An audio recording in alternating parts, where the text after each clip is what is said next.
What's up, everybody? Benton Blakeman here for the Hand History Lounge and for episode 3 of the online grind.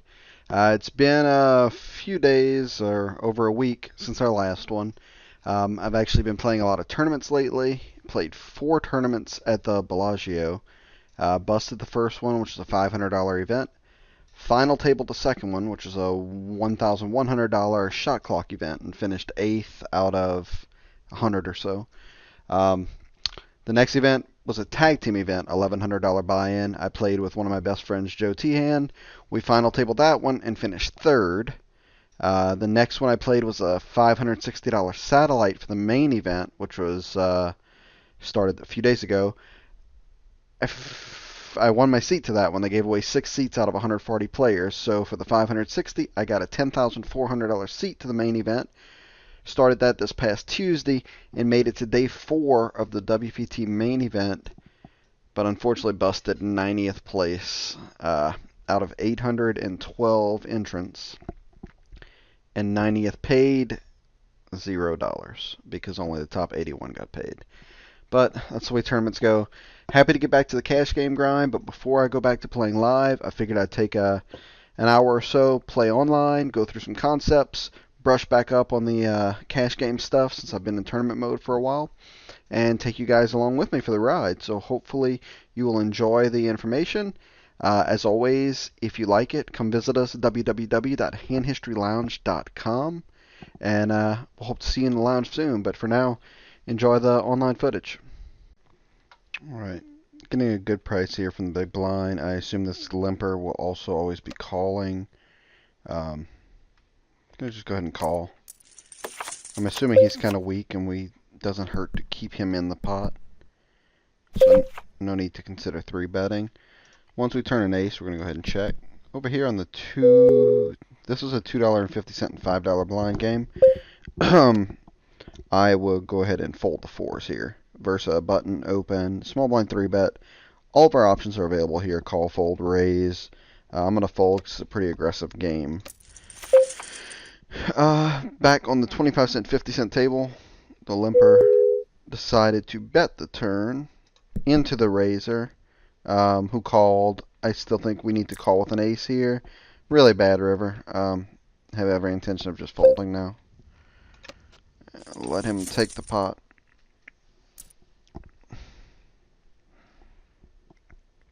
My goal will be to get up 3 25-cent, 50-cent games. While waiting for that, just happened to hop in the $2.50 and $5 game, which is the biggest game going right now on WSOP.com.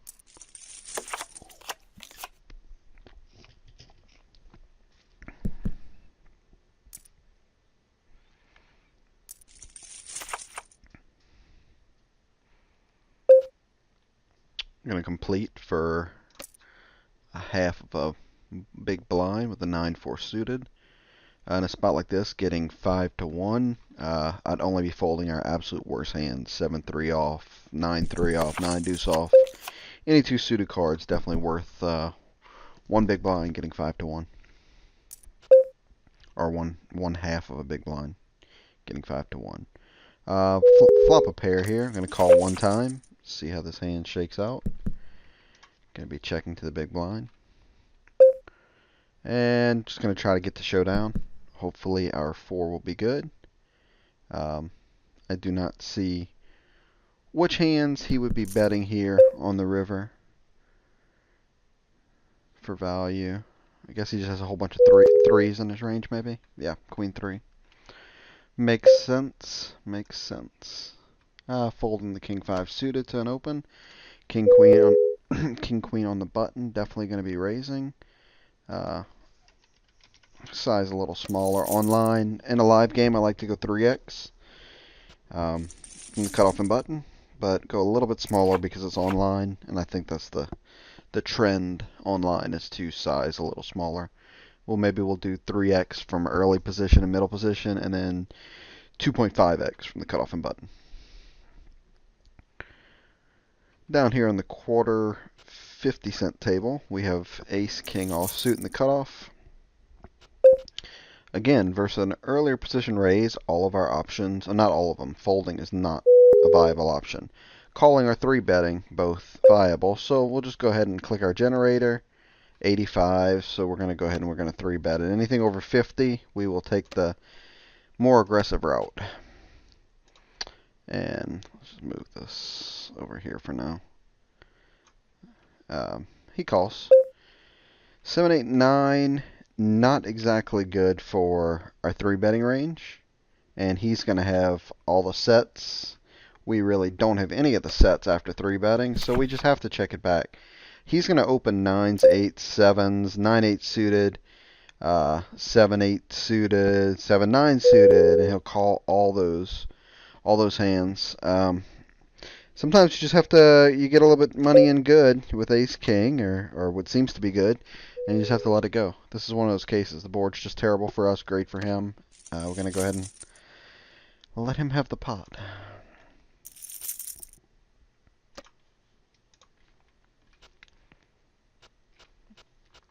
Have to get back to our random number generator here.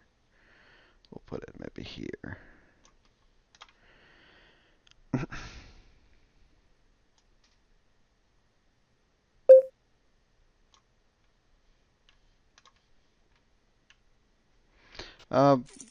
Again, getting 2, 4, 5 to 1.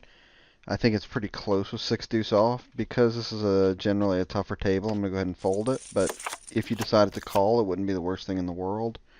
Getting a really good price.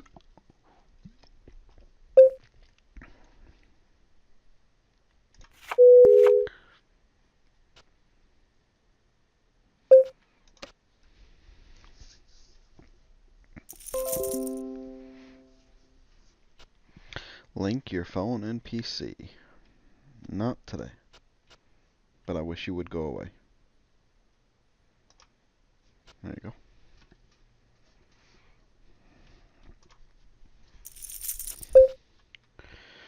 Folding the 6-3 hearts under the gun.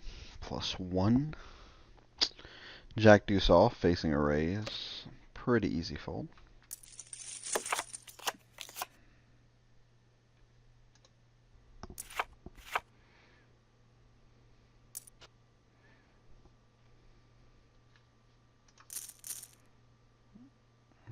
Big pot here that we missed. Somehow the 10-8 got all the money in. We'll have to move this one to the side and re-watch this one here. I think the ace-4 is going to be a solid 3-bet candidate over here. Jack 10 is just a call. We'll go 3.5x with this, so about 42, 6, 44. Jack 10 offsuit, out of position. I'm going to go ahead and fold that one.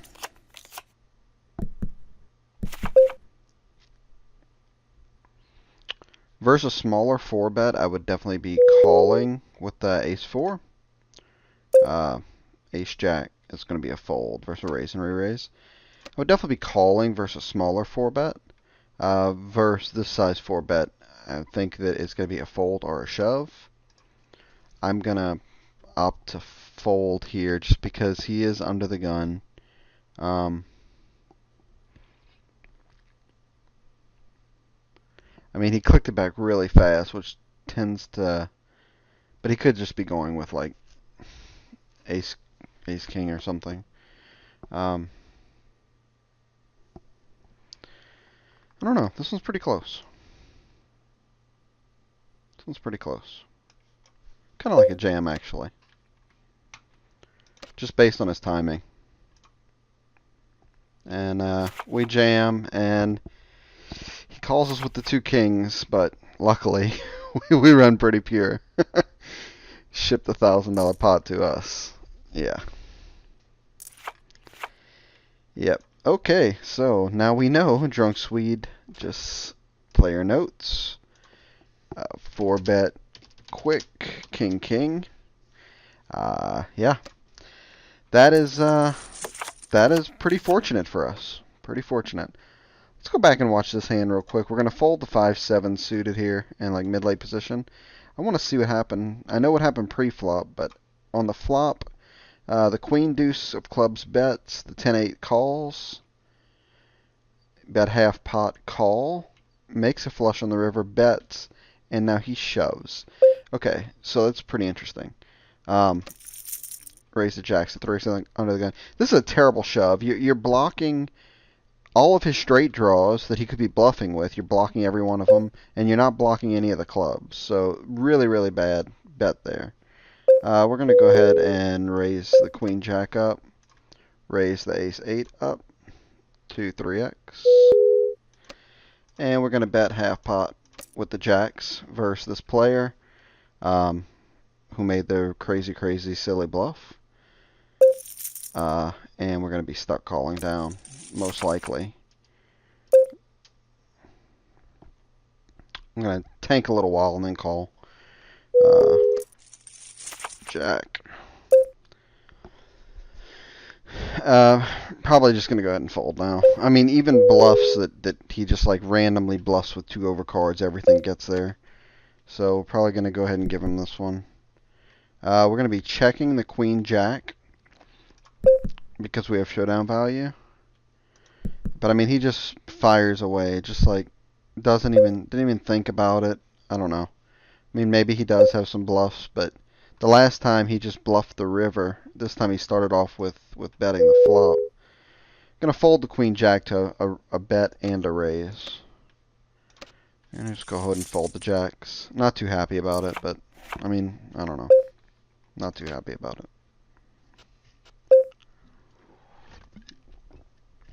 Not too happy about it. I'm going to raise the ace-7 though versus him. Strictly for value. Normally I'd be checking back this flop, but we're going to just start going straight for value versus this guy.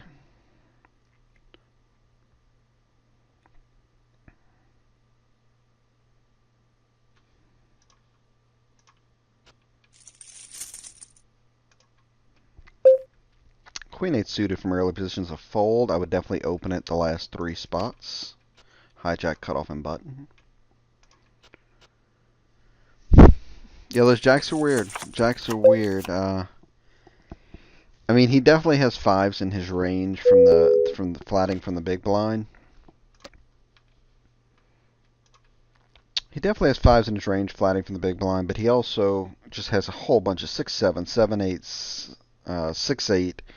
Random stuff like, you know, king 10, ace 10, queen 10, king queen.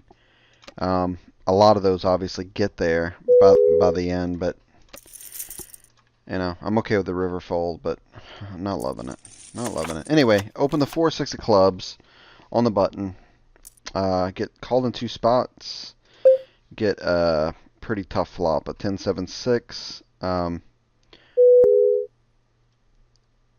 Normally I would peel with a pair, but this one I just don't see the merit to peeling. I think that even if we turn the best card, like a 4, like I'm still not in love with my hand. I still can never even put in a raise. And just not too happy about it overall. Kind of interested to see how this one plays out. I feel like when he leads here, he actually has sets and 2 pair and flop straights that he doesn't want to check through, because as a pre-flop raiser, I'm going to be checking that flop so often. Raise, re-raise. We cannot call a raise and a re-raise.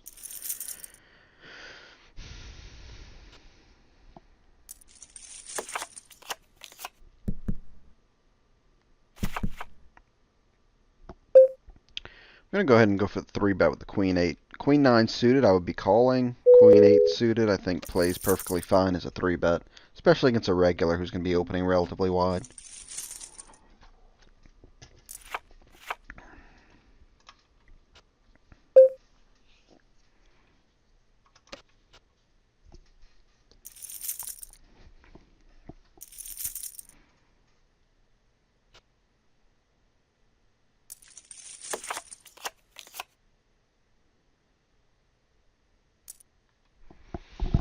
Hey Kim, I jammed $500 in pre-flop with ace 4 suited because I thought it was smart. Yeah, he had 2 kings. At ace 4 of clubs though, and the flop came ace and 2 clubs, so I was in pretty good shape after the flop. I'm just going to pretend like I put in all the money after the flop.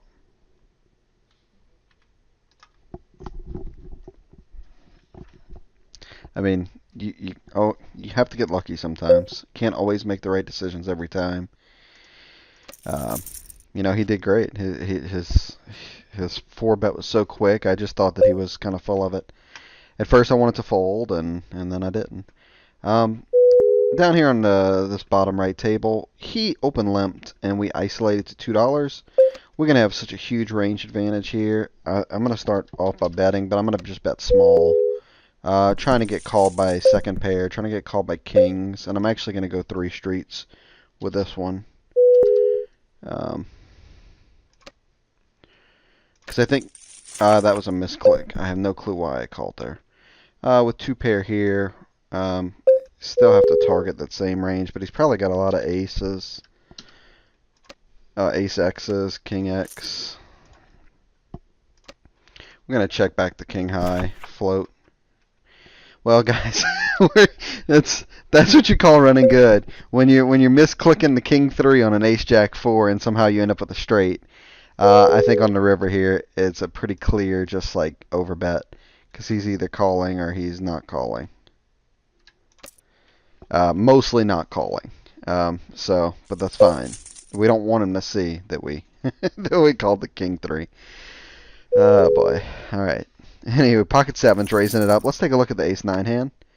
And he had King Queen. So we were right about that. We were perfectly correct that we were targeting the King. 2 streets on the river. We went a little bit bigger. Just because I think most of the time Kings should be folding the river.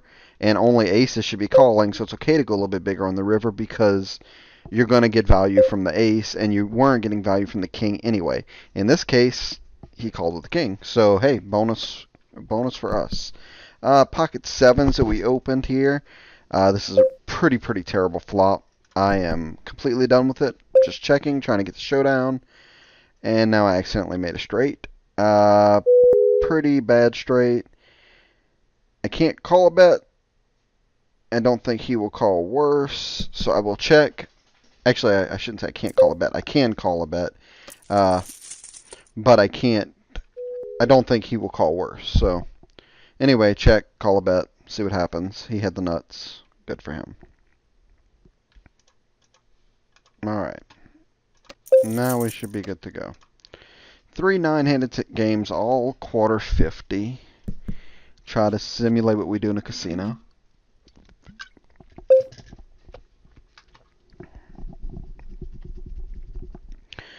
I'm going to fold the King 9 suited out of position.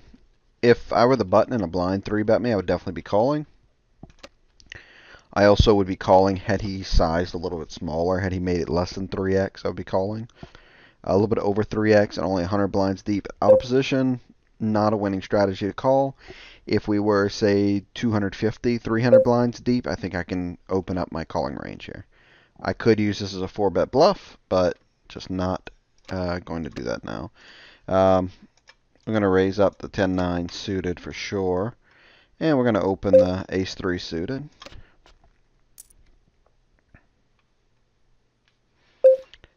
Get a pretty above average flop for 10-9. Flop 2 pair.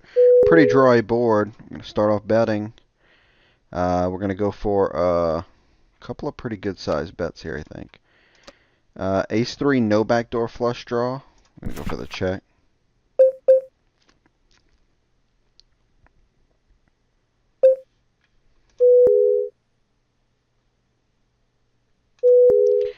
Ten-9 suited. Just going to go ahead and check it back.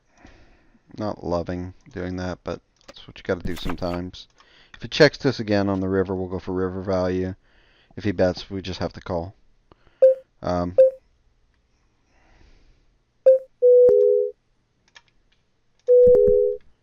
Ooh, flopped a set here. And we were the raiser, so we're going to go ahead and lead out. And we'll just call with 10s and 9s. And he did make a straight on the river, so that's fine.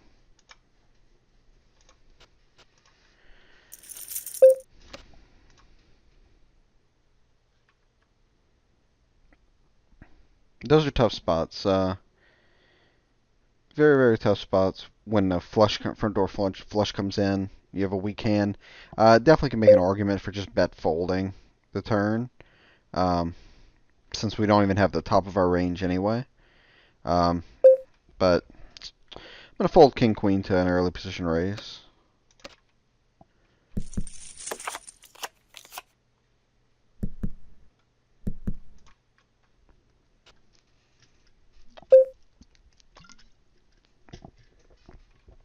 Open the sixes.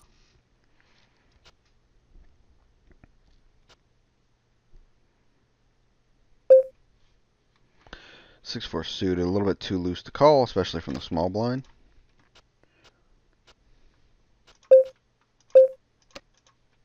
And gonna open ace-6 on the button.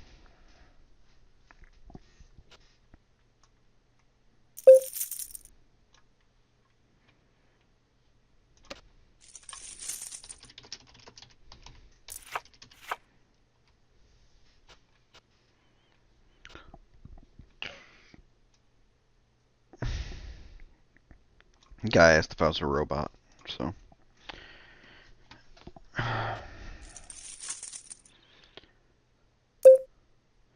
Go ahead and flat the 6-7 suited, a little bit deeper. Definitely could look at 3-betting, but 100 big blind stacks. I like calling in position, taking a flop, especially multi-way.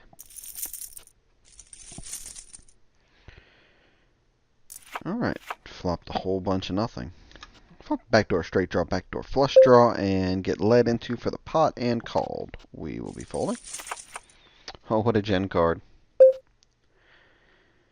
Jack 5 suited versus an under the gun raise at 3x. I think a little bit too big for us to be calling. So we'll go ahead and fold. Versus a smaller raise or even just a 3x raise from the cutoff or button, definitely would have been calling. Ace queen versus ace queen. So Trey is potting the ace 9 full rainbow board, just stone potting it with ace queen. Okay.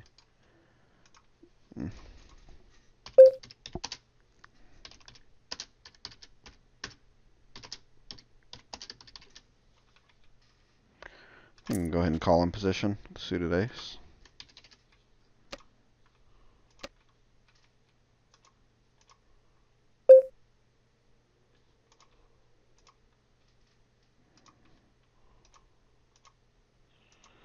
$14. Okay, but almost pot.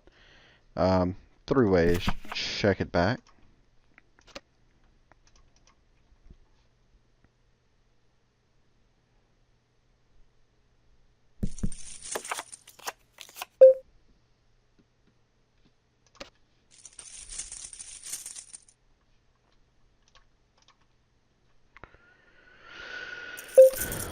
Not much going on.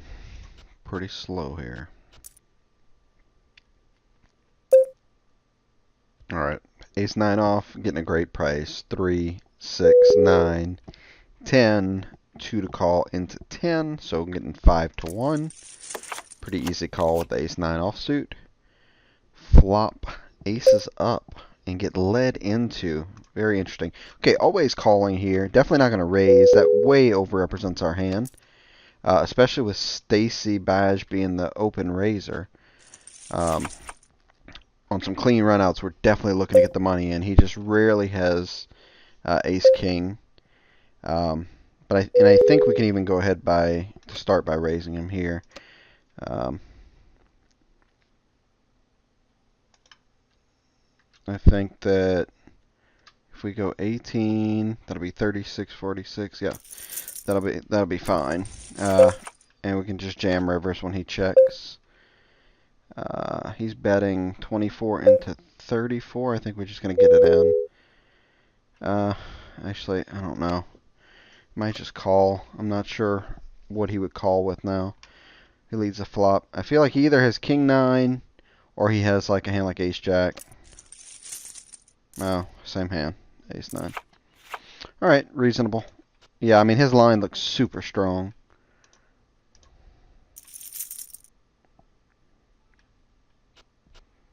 He's not too happy.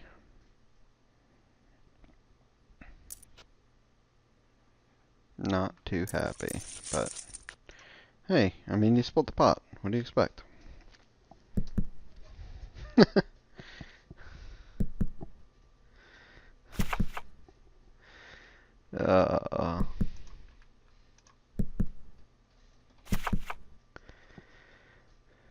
more banter in these micro stakes games, 25 cent, 50 cent online games, or $1 and $2 live poker games. There's more back and forth talking between players than you find in any of the higher stakes games, either online or live.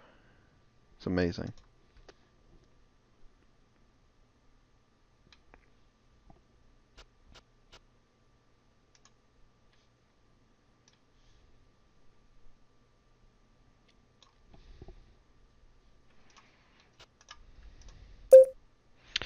Ace-8 suited.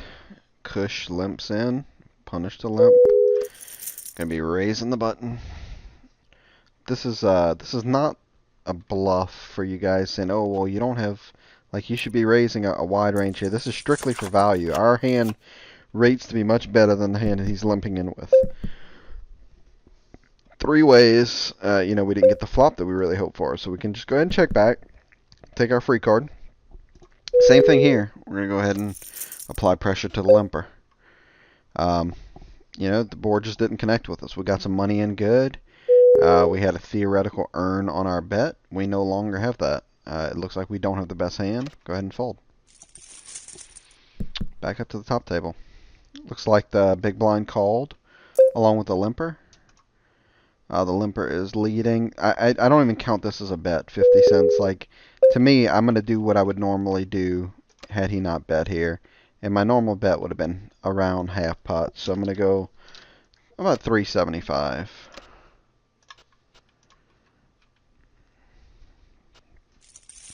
And that's fine. I mean, he probably had something like a 4, and whatever it is, and we just deny equity to him. There's no reason to let him essentially see a free turn card there with a 4.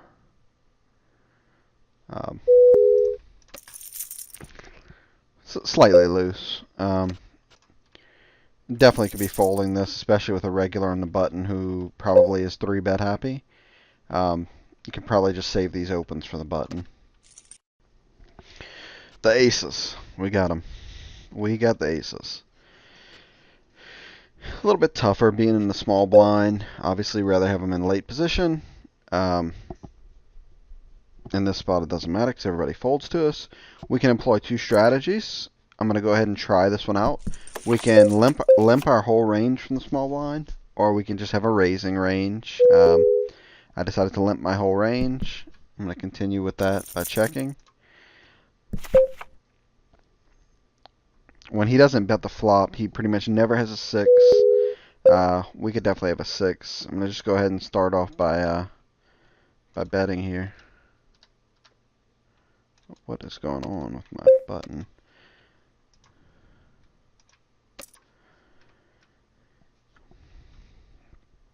Huh. At least we won a big blind with aces. Ace queen here. I'm going to go ahead and keep betting here. I think we still have the best hand a whole lot. And I think he can perceive us to be bluffing a whole lot too. And I think I'm going to still go for river value. The deuces I'm going to be calling. I'm going to go for river value because it looks like I could be bluffing. And I can still get value from worse aces.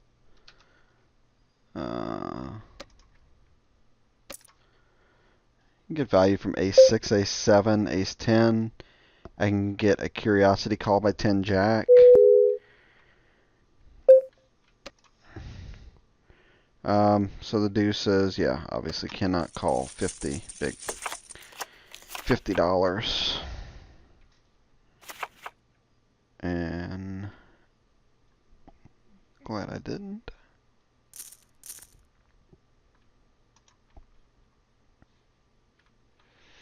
Ace 4 of hearts in the cutoff. Most likely we'll be playing this hand unless something crazy happens. Seem to have had some good luck with the ace 4 today. Isolate the limper. 4 big blinds. And we get called in one spot. I think this is a spot where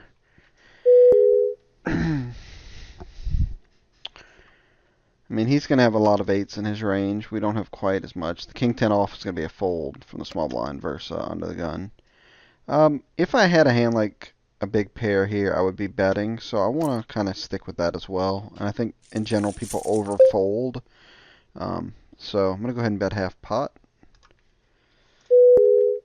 8-6 off for a half of a big blind. Pretty easy call, getting 2, 4, 6, 7 to 1.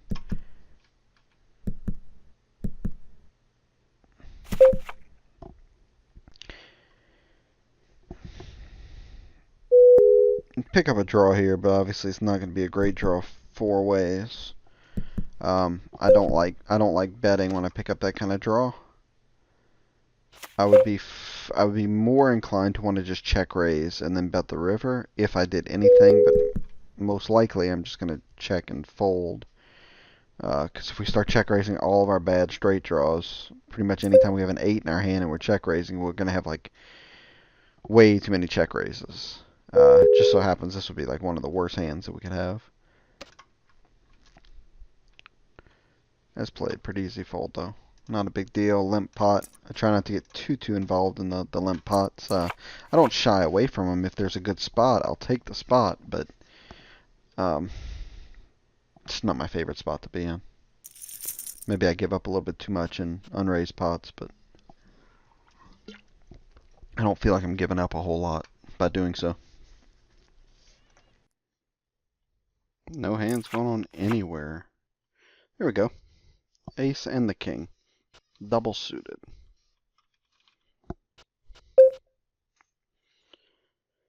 Cut off, we're going to go slightly smaller than 3x. Small blind decides to call. Get the jack 8 deuce rainbow flop. You could definitely bet here or check. Your option. I like to mix it up. Let's go to our generator. 69. We're going to start off with a bet.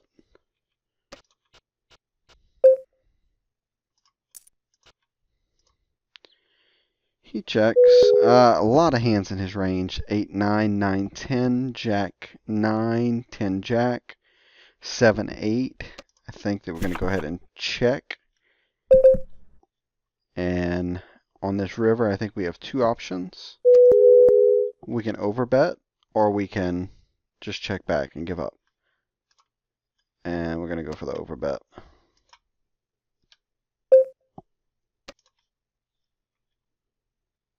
And we get the fold, so that's good. Two aces, and we flop a flush draw. We were the pre-flop raiser. I like a small bet here.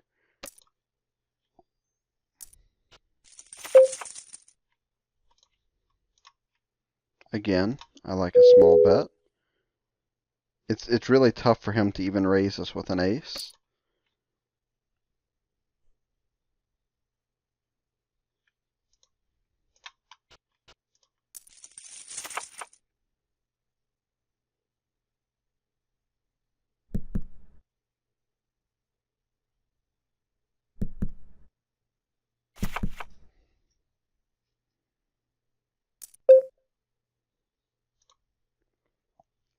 And on the river, I'm not sure if I can get value from worse.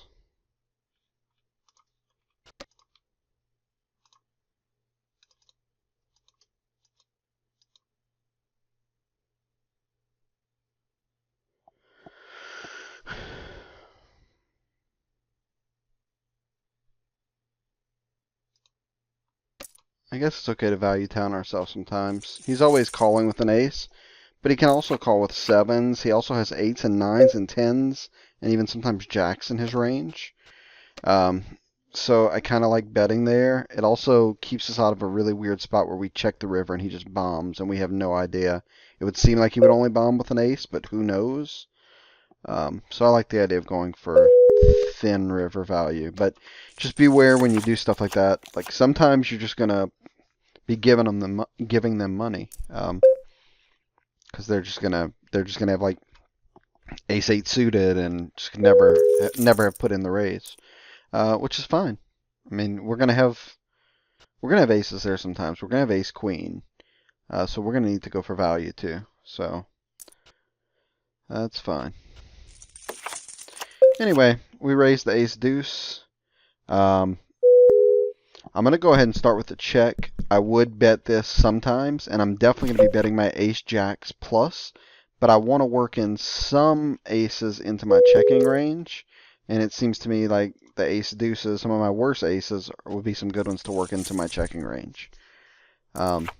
Again, sometimes I'm going to just bet all my aces, but three ways, I'm not even sure if I'm going to be good all the time. Obviously, people play ace anything for the most part, especially suited. So I don't mind possibly missing out on a street of value there, because I don't think I'm ever getting 3 streets versus worse. I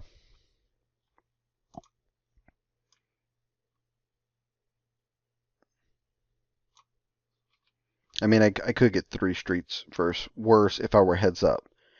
So I should say 3 ways, it's going to narrow ranges even more than if we were heads up. So I don't see myself getting 3 streets versus worse in a 3-handed pot.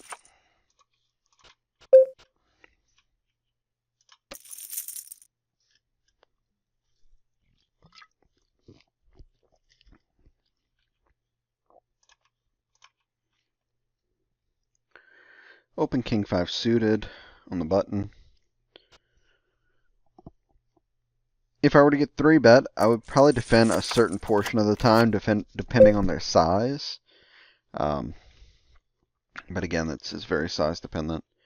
Button versus big blind, I am going to bet more often than I normally would, because I think that the big blind just defends every pair that he flops. So I can actually go for value with the king here. I can take some pretty kooky lines too, like I can go bet, check, bet, make it look like I'm giving up. I don't think I ever get 3 streets, so I think I'll go ahead and opt for the bet, check, bet line. And 7-9 suited, isolate. I think I'm just going to go close to pot on the river. Yeah, I'm just going to actually just pot it. Make it look very bluffy. I think I'm always going to get called by a queen.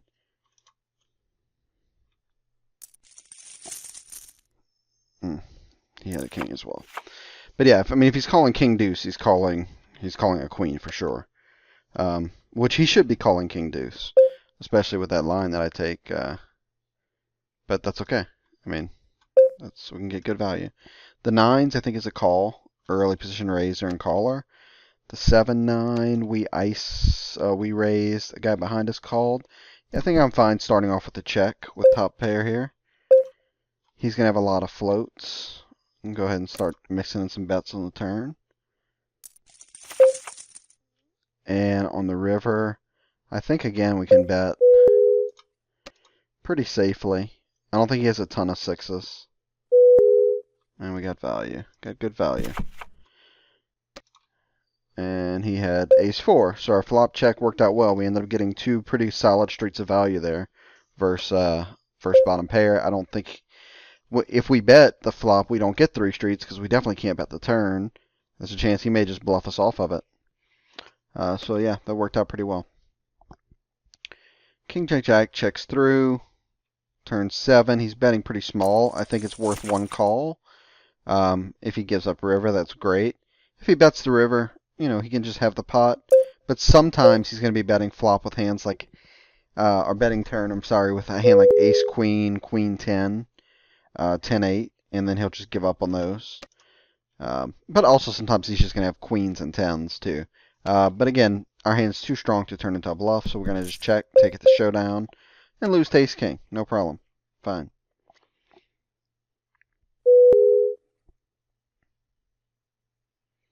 I'm going to set this up as a 3-barrel. Versus a limp, we're just going to pot it. I think he defended the big blind. 35. 8 and 8. 16 is 29. And 28 left. So I think I'm going to bet 8 here. Pretty easy. If he check raises me, I can just fold. And if he calls, we can put him in on the river. he would have had 27 and the pot would have been 29. So it would have been a pretty easy jam for us. As played, he lets us off the hook. The cool thing about that 10 pairing is he's not going to have a ton of them, and we can rep both ace king as well as queens full and jacks full. Check the fours in position and flop quads. Yeah, I mean, flop quads, why not? Normally I would always be checking here, but I mean, who really knows how to play quads? So we're gonna, I guess, just bet minimum and get raised. Okay, getting raised is good. We can go ahead and call, and hopefully he continues with it on the river.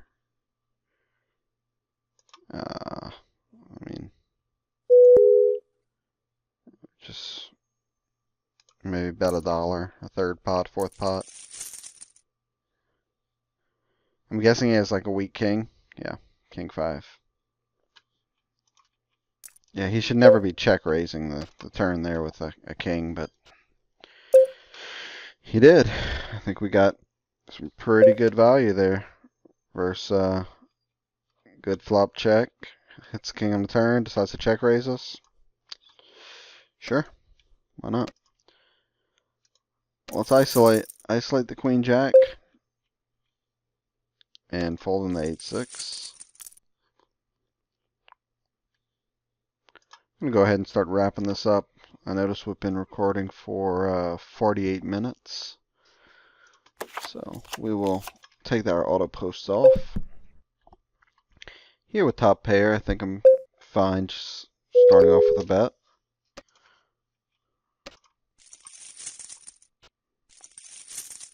And if the hand ends, so be it.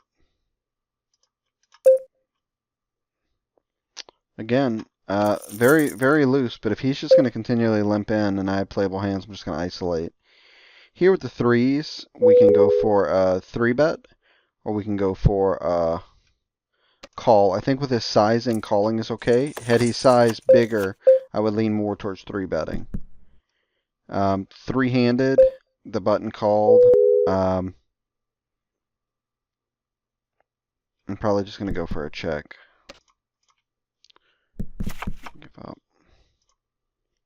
I'm also going to check a lot of my ace-x hands here on the flop. With the paired board and a player left hack behind me, and this guy leading for half the pot, I'm just going to go ahead and fold the queen 10. Oh, 2 players behind me. I didn't even see him. Alright, let's open up the ace queen. And open the king 10.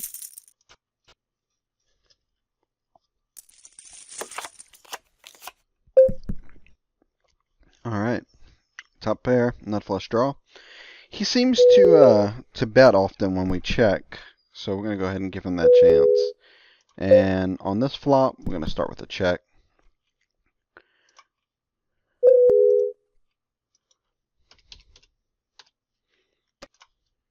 Go ahead and bet a little bit more than half pot here.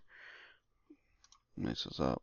After this checks through, we're going to just start betting our kings.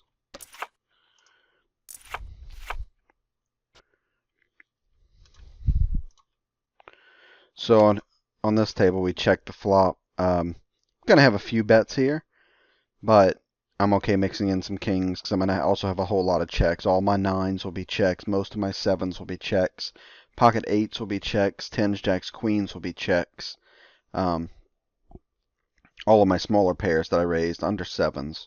So I don't want to just check and call with only 9s or only 7s or only 10s, jacks, queens. Definitely want to mix in a few kings in my check calling range. And would also mix in probably sets of kings in my checking range. I'm also going to have a few bets. I'm going to want to have bets like 10 jack, 10 8 suited, queen jack, queen 10, jack 10, aces, ace king, maybe king queen. All those would be bets. You know, along with all my straight draws, 6 8 suited as well.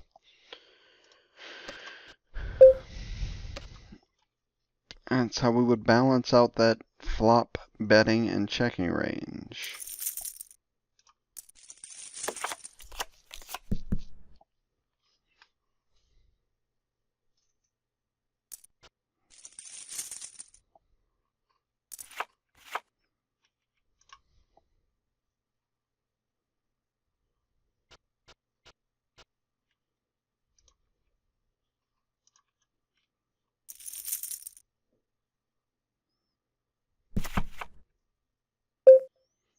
Seems like a slightly above average hand to go ahead and end the session on.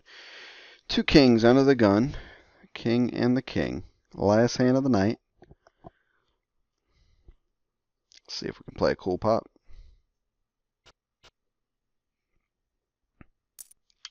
Small blind calls us. Big blind folds. Heads up to the 8-7 deuce rainbow. I see no reason not to start betting, and we definitely want to start maybe 65% pot or so. And he check raises. This will definitely be an interesting hand. So we're gonna call pretty much always. But what's his range? His range is a lot of draws. The 8 is actually a pretty good card for us, even though it looks like it would be terrible. He's just rarely check raising. Like when the 8 helped him, he was already there. It was a hand like 7-8 or deuces or sevens. He's rarely check raising just a dry 8. He would mostly just check call his top pair because it just would be weird. So actually a pretty good card for us. And this would seem to be a great card because he's just going to have hands like 9-10 a whole lot where he made a pair. The question is, do we ever raise for value when he bets half pot here? And I don't think so, because I don't think that he can call us with worse. I'm not sure how much 6-9 he has from the small blind. I guess possible. I think he has a whole lot more like 9-10. It seems like 9-10 makes sense where he maybe is going for value. But anyway, we're going to find out because we're going to call. Okay, 7's full. So that makes sense. Story checks out. Again, I think he has very few 8. So the 8, even though the 8 looks like a scare card to us because, you know, the top card paired and he just has so few 8s only in his range. When it's an 8, it's 8-7. Pretty much exclusively 7-8 suited. And there's only one combo left of that, exactly 7-8 of clubs with a 7 of spade on board and then 8 of heart, 8 of diamond. So really, I'm not, like the 8 doesn't bother me at all because I'm only worried about 7-8 of clubs. Sets of deuces, totally possible. Sets of sevens, totally possible. Other than that, I think we just win this hand like almost every time. This time, it just so happened he had the set of sevens, and that's fine. That's the way poker goes. But at least we knew, you know, where we're at in the hand. Because sometimes he's going to have 9-10. Sometimes he's going to have Jack-9 of spades or Jack-9 of diamonds, Jack-9 of hearts, where he check raises flop with a gut shot and a backdoor flush draw. You know, he's going to have some 5-6 suited in his range. I don't see much 6-9 suited being from the small blind. From the big blind, sure, not so much from the small. Yeah, 10 jack suited. And there's so many more combos of those hands that I just listed than there are of exactly 8-7 of clubs, pocket 8s, I mean pocket 7s, pocket deuces, and I guess pocket 8s too, but very unlikely when the 8 pairs. So I'm perfectly fine with it. You're definitely going to end up calling down sometimes, and you're going to have the worst hand, and that just happens. That's poker. But you should always be cognizant of what their realistic range is and how a card either helps you or hurts you, and how some people perceive certain cards. Like if he were bluffing, he would probably assume that 8 is a scare card for us, and he would want to bet the 8 because he would say, well, that person raised it under the gun, they've got very few 8s. But if you can get to thinking about their range and realize that they're not just check raising a dry 8, you can also realize that while it looks like a scare card, it's really not. It's kind of like an ace hitting the turn after, you know, your opponent raised pre-flop. They made a big flop bet on a 9-4 deuce. Then and you've got pocket jacks and you call and an ace hits on the turn, it looks super scary, but a lot of the time that's all it is a scare card. It's not really them hitting the ace, because most people check back a lot of ace high hands, or they make smallish bets, half pot, quarter pot, third pot, less than half pot size bets with their big ace high hands. So you just have to learn to know when a scare card is truly a scare card. Anyway, great hand to finish up on. Take care. Thanks for watching. Check us out at handhistorylounge.com for all your hand history needs. Come hang out with me and Andrew Neme there, and let us answer all your hand questions for you. All right, till next time.